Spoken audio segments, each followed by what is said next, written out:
When a stock gets crushed off of a big analyst downgrade, I always think it's worth circling back to the name. See if the analyst in question might be giving you a fantastic entry point. That's the question with Fleetmatics Group. That's FLTX. It's a provider of software as a service-based fleet management solutions. They got slammed today, falling $1.77 or 4.6% when Bank of America downgraded from buy to neutral. Fleetmatics has a cloud-based software platform that helps companies improve the efficiency of their vehicle fleets, allowing customers to cut costs by optimizing routes, monitoring vehicle speed, keeping track of wasted fuel, and identifying problem drivers. For small and medium-sized businesses, Fleetmatics can often generate monthly average savings equal to 10 times what it costs to subscribe to their service. And the typical payback period for using their software is only a few days. Company serves a very large and fragmented market, and they're adept at using the internet to sell their product rather than just spending fortunes on expensive salespeople. So many other software as a service companies have to do that.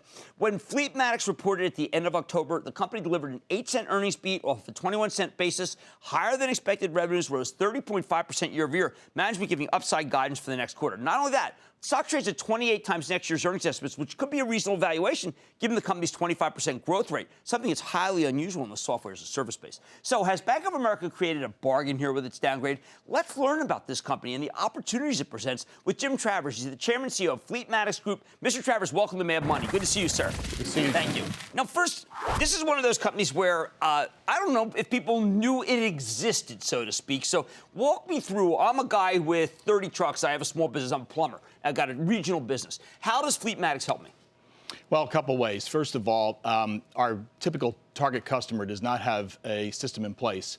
So the visibility that that owner would have about what's happening with their mobile assets would be very limited. Okay. So the first thing we're going to do is allow him to understand where that vehicle is 24/7. We're going to be able to measure time at location, which is very critical because these companies pay by the hour, bill by the hour. So utilization is very important.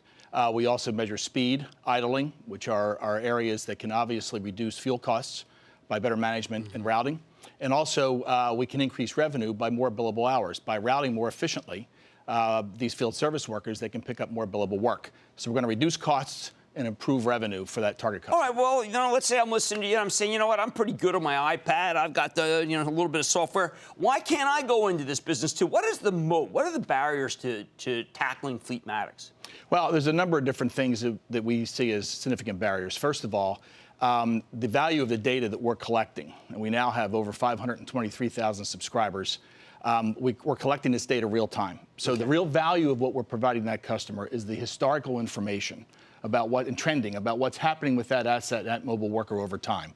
So as we build the scale of our database and that knowledge, it's a unique advantage back through our system to give that customer insight that a small business that's just starting up trying to compete with us does not own. Okay, well, why is this not great for big guys, and why have you had some, let's just say, it's not who you're targeting. Why not go after big fleet companies? Well, that's a great question, Jim.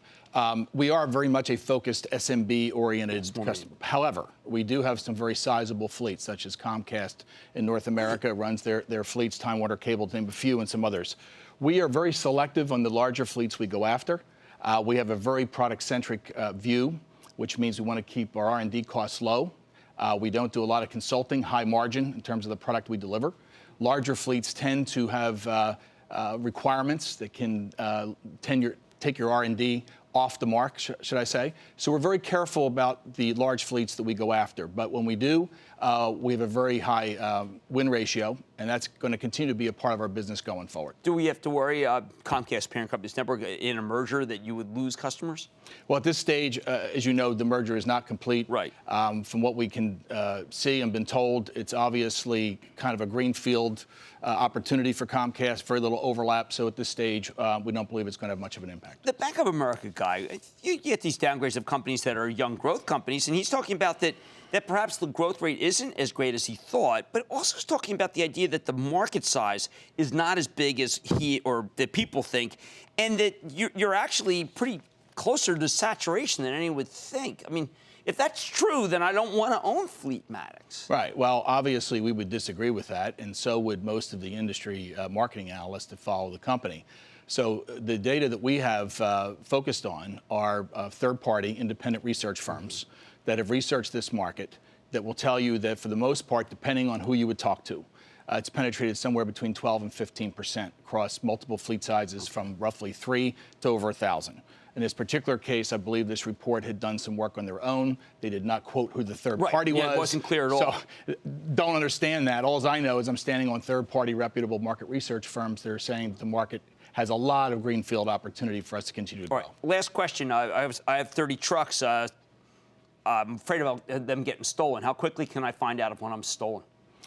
Real time. So you would have visibility not only on your say your PC in the office, but we also deliver on a mobile device.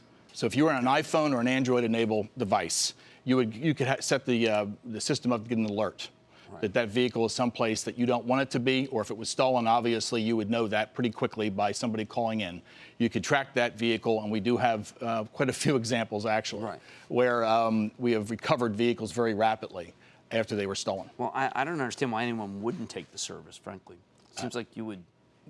Just part of your business. Anyway, all right, that's Jim Travers. He's the chairman and CEO of Fleetmatics Group. I want you to learn about these kinds of things. Do some homework. This is the kind of thing, if I was running a company that had 30 trucks, I don't know why I wouldn't use them.